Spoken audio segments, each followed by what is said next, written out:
மிதுன ராசிக்காரர்களே, வாழத் தெரிந்தவரிடம் வாழ்க்கை இருப்பதில்லை. பாசம் தெரிந்தவர்களிடம் உறவுகள் இருப்பதில்லை. உழைக்க தெரிந்தவர்களிடம் பணம் இருப்பதில்லை. இதுதாங்க வாழ்க்கை. இப்படி தாங்க உங்கள் வாழ்க்கை ஓடுது. ஆனால் இதெல்லாம் நீங்கள் யோசிச்சுட்டே இருக்கிறதில்ல. எது இல்லாமல் இருக்குதோ அதை இருக்க வைக்கிற மாதிரி நம்ம என்ன பண்ணலாம்? நம்மக்கிட்ட பணத்தை தக்க வைக்கிறதுக்கு நம்ம என்ன பண்ணலாம்? பாசத்தை தக்க வைக்கிறதுக்கு நம்ம என்ன பண்ணலாம்? நம்ம வாழ்க்கையை தக்க வைக்கிறதுக்கு நம்ம என்ன வழி பண்ணலாம்? எப்போதுமே தேடலிலே இருக்கக்கூடியவங்க நீங்கள் தான். உண்மை தானே? கமெண்ட்டில் சொல்லுங்கள், ஒரு லைக் பண்ணுங்கள். இப்போ மிதுன ராசிக்கு எப்படிப்பட்ட மாற்றங்கள் கிடைக்க போகுதுன்னு நம்ம பார்க்க போகிறோம். நீங்கள் இன்னிலிருந்து நிறைய விஷயங்களை யோசிக்க போகிறீங்க. அதனால் நிறைய நல்லது நடக்க போகுது. ரொம்ப சிம்பிளாக ஒரு விஷயத்த சொல்கிறேன். மிதுனம் பெருமாளுடைய அனுகிரகம் படைத்தவர்கள், சிவனுடைய நேரடி பார்வை பெற்றவர்கள். இந்த சிவனை எந்த அளவுக்கு மிதுன ராசிக்காரவங்க வழிபாடு பண்ணுறீங்களோ அந்த அளவுக்கு சீக்கிரமாக உங்களுக்கு நன்மைகள் கிடைக்கும். யாருமே உங்களை அசைக்கவே முடியாது. மிகப்பெரிய ஜாம்பவான்கள்லாம் உங்களை அழிக்கணும்னு நினச்சிட்டு ஏமாந்து போயிடுவாங்க. உண்மை தானே? சப்ஸ்கிரைப் பண்ணி பெல் ஐக்கனை கிளிக் பண்ணுங்கள். பல பேர் மிகப்பெரிய யோகின்னு சொல்லிட்டு நம்மளை ஏதாச்சும் கீழே தள்ள பார்ப்பாங்க. தள்ளும்போது அவங்க யாருன்னு உலகத்துக்கு காட்டி கொடுத்துருவோம் ஆண்டவர். அதனால் உங்ககிட்ட பொய் சொல்ல முடியாது, உங்களை ஏமாற்ற முடியாது. உங்களை அழிக்க நினச்சா அவங்க தான் அழிஞ்சு போவாங்க. இது மாதிரி நல்ல விஷயங்கள் இருக்கிறதுனால மிதுனத்துக்கு என்றைக்குமே கவலைப்பட வேண்டாம். மிதுன ராசியை பொறுத்த வரைக்கும் ஒரு விஷயம் மட்டும் புரிஞ்சுக்குங்க. ஒன்றுமே இல்லாத விஷயத்த ரொம்ப உயர்த்த வேண்டாம். சின்ன விஷயத்த பெருசாக்காதீங்க. யாராச்சும் மற்றவங்கள பற்றி பேசுவாங்க, நீங்கள் அப்படியான்னு கேட்டு விட்டுருங்க. நீங்கள் ரியாக்ட் பண்ணி அது போய் பிரச்சனையில் முடியும். இது ஒன்று போதும், நீங்கள் நல்லா இருப்பீங்க. மிதுன ராசிக்காரவங்களே, ஒன்றும் இல்லாததாக மிகப்பெரிய பிரச்சனையாக்க வேண்டாம். பல பேர் அதை தான் உங்ககிட்ட கொண்டு வருவாங்க. இந்த காலகட்டத்தில் ரொம்ப கவனமாக இருங்க. அதே மாதிரி சில பேர் சொல்லுவாங்க, உன்னால் மட்டும்தான் முடியும்னு, நீ பண்ணி கொடுப்பா.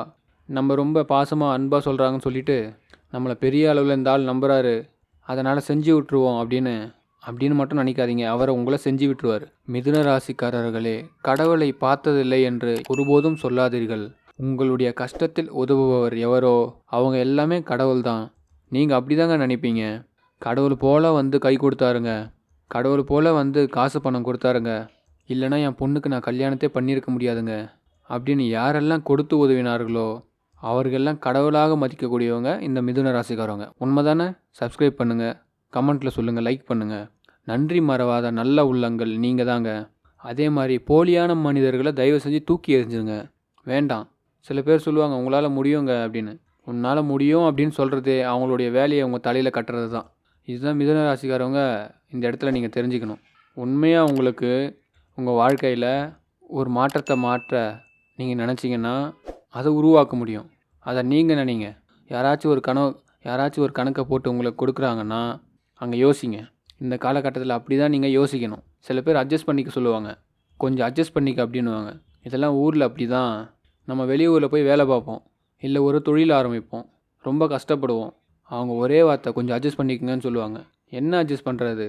ஆனால் நம்ம கேட்க முடியாது. கேட்டால் வேலையை விட்டு தூக்கிடுவாங்க, நம்மளை இறக்கி விட்டுருவாங்க. அப்போ மிதுன ராசி இருக்கக்கூடியவங்க நம்ம ரொம்ப கஷ்டப்படுவோம்.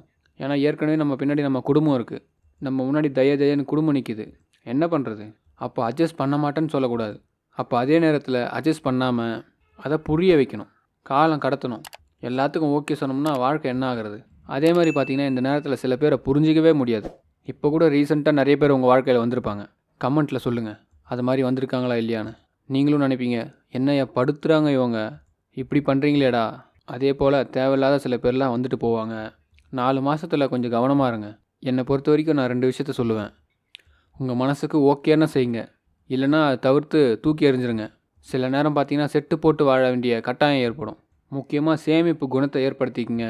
சேமிப்பு அவசியம் மிதுன ராசிக்கு. இப்போ பணத்தை செலவு பண்ணும்போது பார்த்து செலவு பண்ணுங்கள். நிறைய கையில் இருக்குன்னு காட்டி கொடுத்துடாதீங்க. பவுனில் போடுங்க, இடத்துல போடுங்க. பணம் அதிகமாக இருக்குன்னு அவகரிச்சிட்டு போயிடுவாங்க. நிலம், வீடு வாங்குறது, சில எதிர்பார்க்குற விஷயங்கள்லாம் இந்த நேரத்தில் அருமையாக நடக்கும். அதனால் இதெல்லாம் நல்லா பயன்படுத்திக்கங்க. ஆனால் ரகசியத்தை ஃபாலோ பண்ணணும். எதிர்பார்க்குற விஷயம் நடக்கும், ரகசியத்தை ஃபாலோ பண்ணுங்கள். இல்லைனா நீ இதுதான் எதிர்பார்க்குற அப்படின்னு சொல்லிட்டு உங்களை மிரட்டுவாங்க. நம்ம எதிர்பார்க்குறோன்றதே இன்னொருத்தருக்கு தெரியக்கூடாது. இதை மாதிரி ஃபாலோ பண்ணிங்கன்னா நிச்சயமாக நல்ல நேரம். ஏதாச்சும் ஒரு கனவு கண்டிங்கன்னா அது கண்டிப்பாக நடக்கும். நல்ல கனவுகள், அனுபவ கனவு. அப்போ அனுபவ கனவு பழிக்க போகுது. ஆட்டோமேட்டிக்காக அந்த கனவு வரப்போகுது. அதுவும் காத்தால் வரும், அதுவும் விடிய காலையில் வரும். அந்த கனவு உங்களுக்கு சீக்கிரம் சக்ஸஸ் ஆகும். அதே மாதிரி பார்த்திங்கன்னா கெட்ட விஷயங்கள், துஷ்டமாக ஏதாவது இருந்தது, தொடர்ந்து வியாதி ஏதாச்சும் இருந்தது, மருந்து மாத்திரை சாப்பிட்டு சாப்பிட்டு வயிறே புண்ணாக போயிடுச்சு அப்படின்னு சொல்கிறது. இப்போ அதெல்லாம் மாறி பெருமூச்சு விடக்கூடிய நேரம். அப்போ இந்த நேரத்தில் கெட்டது விலகக்கூடிய நேரம். கெட்ட சக்தின்னு சொல்லுவாங்க, துஷ்ட சக்தி. மலை போல் நமக்கு ஒரு பிரச்சனை இருக்குது, பயமாக இருக்குது அப்படின்னா அந்த பிரச்சனைலாம் இப்போ கிளியர் ஆகிடும். அந்த மாதிரி நேரத்தில் நரசிம்மர், பைரவர் அந்த மாதிரி சாமிகளை போய் வழிபாடு பண்ணுங்கள். நரசிம்மர், பைரவர் இந்த சுவாமியை வழிபாடு பண்ணும்போது சீக்கிரமாக இந்த கெட்ட சக்திகள் முழுமையாக விலகி போகிறத பார்க்க முடியும். நம்ம காணக்கூடிய ஒரு கனவு பலிக்கக்கூடிய நேரம். இதுதான் நம்ம பேசிக்கிட்டு வரோம். ஏதோ ஒரு கனவு நம்ம பலிக்க போகுதுன்னு சொன்னோம். இதுதான் நம்ம பேச போகிறோம். நம்மக்கிட்ட இருக்கக்கூடிய துஷ்ட சக்தி, துர்சக்தி வெளியே போகுது, நல்ல சக்தி உள்ளே என்ட்ரி ஆக போகுது, கனவு பலிக்க போகுது. இந்த மாதிரி பதிவுகள் கேட்கும்போது நம்ம ஒரு விஷயம் நல்லா தெரிஞ்சுக்கணும். மனசை கான்ஃபிடண்ட்டாக வச்சுக்கணும். மனிதனுடைய லெவல் கான்ஃபிடண்ட் லெவல் என்றைக்குமே குறையக்கூடாது. இந்த கான்ஃபிடண்ட் லெவல் குறையாமல் இருந்தால் தான் நமக்கு நல்லது நடக்கும். சகோதரர்களே, உறவுகளே, நண்பர்களே, உங்களுக்கு நான் மீண்டும் இந்த ஒரு விஷயத்தை பதிவு பண்ணுறேன். ஒரு மனுஷனுடைய பவர் எது? அவனுடைய மனபலம். மனசில் பலம் இருக்கிற வரைக்கும் உங்களை யாரும் நெருங்க முடியாது. அதே ஒரு மனபலம் குறைஞ்சதுன்னா, சொல்லுவாங்கள்ல, யானை இழைச்சதுன்னா எறும்பு உள்ளே போகுதுன்னு சொல்லுவாங்க. அதனால் நம்மளை யார் வேணாலும் அட்டாக் பண்ணுவாங்க. அதனால் நம்ம மனசு ஒடியாமல் பார்த்துக்கணும். ஃபஸ்ட்டு நம்ம தைரியமாக இருக்கணும். என் உறவுகள் தைரியமாக இருக்கணும். தைரியமாக இருந்தீங்கன்னா மற்றவங்க பார்த்துட்டு பயப்படுவாங்க. இவர் தைரியமாகவே இருக்கார், இவருடைய தைரியம் இன்னும் குறையலை, அப்போ நம்ம உள்ளே போயிடக்கூடாது அப்படின்னு. அப்போ நான் ஒரு கனவு வரும்னு சொன்னேன். இந்த காலகட்டத்தில் வரக்கூடிய கனவு இப்போ பலிக்க போகுது. அந்த நல்ல கனவுகள் கண்டிப்பாக பலிக்க போகுது. சாமி, நான் கெட்ட கனவு கண்டுட்டேனே, என்ன பண்ணணும்னு தோணும். கெட்ட கனவு கண்டிங்கன்னா அந்த கெட்டது விலக போகுதுன்னு அர்த்தம். நல்ல கனவு பலிக்க போகுது, கெட்டது விலக போகுது.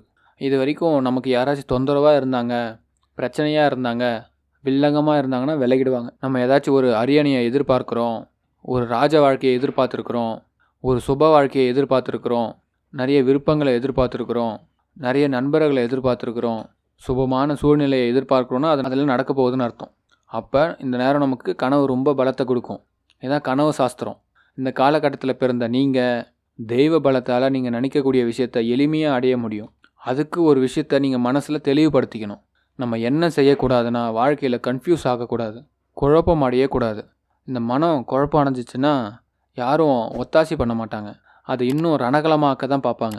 உண்மை தானே? கமெண்ட்டில் சொல்லுங்கள். முதல்ல ஒரு தப்பு நடந்துச்சுன்னா நம்மக்கிட்ட தான் குறை சொல்லுவாங்க. நீ சரியாக இருந்திருந்தால் அது நடந்திருக்காது அப்படின்னு சொல்லுவாங்க. அது நம்மளாலேயே அந்த தப்பு நடந்திருக்காது, அது காலத்தோட கட்டாயம். ஆனால் முதல்ல கெட்ட பேர் வாங்குறது, பேர் வாங்குறது நம்மள தான் இருப்போம். முதல்ல ஒரு தப்பு நடக்குதுன்னா அவங்கள குற்றம் சாட்டாதீங்க, குறை சொல்லாதீங்க. அங்கே இருக்கக்கூடிய சூழ்நிலையினால் அந்த தப்பு நடக்குது. சூழ்நிலை தான் காரணம். அதை முதல்ல நம்ம புரிஞ்சுக்கணும். முதல்ல கோவப்பட்டு திட்டுறதுனால அந்த இடத்துல நல்லது நடக்க போகிறதில்ல, நடந்த தப்பு மாற போகிறதில்ல. அப்போ கூட்டாக சேர்ந்து அந்த தப்பை மாற்றுறதுக்கு முயற்சி பண்ணணும். முதல்ல பிரச்சனையில் உள்ளவங்க நம்மளை மீட்டு எடுக்கணும். இது எல்லாம் தான் நம்ம கணக்கில் கொண்டு வரணும். அப்போ இந்த நேரத்தில் பார்த்திங்கன்னா கனவு மெய்ப்படும், கண்ட கனவு நடக்க போகுது, கெட்டது விலக போகுது. இது மாதிரி ஒரு சூழ்நிலைகள் வரும்போது நம்மளுடைய கான்ஃபிடன்ட் லெவல் கரெக்டாக இருக்கணும். ஒரு மனுஷனுக்கு ரொம்ப தேவை கான்ஃபிடன்ட் லெவல். கான்ஃபிடண்ட்டாக ஒரு விஷயத்தில் இருக்கணும். கான்டாக்ட் அதிகமாக இருக்கணும். இது மாதிரி நேரத்தில் நிறைய மனிதர்களை சந்திக்கணும். கான்டாக்ட் லெவல் அதிகமாக இருக்கணும். ஏதாச்சும் ஒரு விஷயத்தில் நம்ம கமிட்மெண்ட்டில் இருக்கணும். ஏதாச்சும் ஒரு பிளான் போட்டு நடத்திக்கிட்டே இருக்கணும். கார் வாங்குறத பற்றி யோசனை பண்ணால் கார் வாங்கணும். வீடு வாங்குறத பற்றி நினச்சிங்கன்னா வீடு வாங்குறத பற்றி செயல்படணும். ஏதாச்சும் ஒன்று நடத்திக்கிட்டே இருக்கணும். இந்த மூளையை சும்மாவே இருக்க விட்டுறக்கூடாது. அது ஆபத்து. அந்த செல்ஃபோனே பார்த்துட்டு இருந்தால் வேஸ்ட்டு. வேலை முடிஞ்சு போயிடும். அது பயணம் பண்ண ஆரம்பிச்சிடும். வேண்டாம், கான்ஃபிடண்ட்டாக இருங்க. அதே மாதிரி கவனம் குறையக்கூடாது. ஒரு விஷயத்தில் கவனமாக இறங்கிட்டிங்கன்னா அதுலேருந்து வெளியே வரக்கூடாது. ஃபுல் அண்ட் ஃபுல் அந்த காரியத்திலே இருக்கணும். கான்ஃபிடென்ட். மனுஷனோட தொடர்பு அதிகப்படுத்திகிட்டே இருக்கணும். அதுவும் எப்படி? வயசில் பெரியவங்களோட தொடர்பு அதிகமாக இருக்கணும். நல்ல அதிகாரத்தில் உள்ளவங்க தொடர்பு ஏற்படுத்தணும். நம்ம மட்டும் சின்ன பிள்ளைத்தனமாக நடந்துக்கக்கூடாது. அப்போ தான் நம்ம முன்னேற முடியும். பெரியவர்களோட தொடர்பு. நம்ம தைரியமாக ஒருத்தவங்ககிட்ட போய் பேசணும். 4 IAS அதிகாரிகள், 4 IPS அதிகாரிகள், பெரிய மனுஷங்க, வேல்யூபிள் பர்சன், இவங்களையெல்லாம் நினச்சி பார்க்கணும். இவங்களையெல்லாம் பார்த்து திங்க் பண்ணணும். அப்போ தான் லைஃப் சக்ஸஸ் ஆகும். அதெல்லாம் விட்டுட்டு எதையுமே பார்த்துட்டு கீழவே போயிடக்கூடாது. இதெல்லாம் இன்றைய நடக்கக்கூடிய சந்தோஷம். இது இந்த நிமிஷத்தில் முடிஞ்சிடும். ஆனால் நம்ம நினைக்கக்கூடிய கோல், கான்ஃபிடண்ட்டாக நம்மளுடைய எதிர்காலத்தை பற்றி யோசித்தா நல்லா இருப்பீங்க. நம்புங்க. கான்டாக்டை வளர்த்துக்குங்க. பெரிய மனுஷங்களோட பழகுங்க. பெரியவர்களுடைய குணநலங்களை எடுத்துக்குங்க. உங்களுடைய மனநிலை நல்லா இருக்க போகுது. ராஜ வாழ்க்கை கிடைக்க போகுது. நீங்கள் கண்ட கனவு நடக்க போகுது. வாழ்க்கையில் உள்ள கெட்ட கனவுகள்லாம் விலக போகுது. கான்ஃபிடண்ட்டாக இருங்க, கான்டாக்டை வளர்த்துக்குங்க, கவனம் கரெக்டாக இருக்கணும். இப்படி இருந்தீங்கன்னா ராஜ வாழ்க்கை கண்டிப்பாக உண்டாகும். நன்றி. மறக்காமல் சப்ஸ்கிரைப் பண்ணுங்கள், லைக் பண்ணுங்கள், ஷேர் பண்ணுங்கள், கமெண்ட்டில் சொல்லுங்கள் இந்த ஆண்டு எப்படி போச்சுன்னு. உங்கள் நண்பர்களுக்கு ஷேர் பண்ணுங்கள்.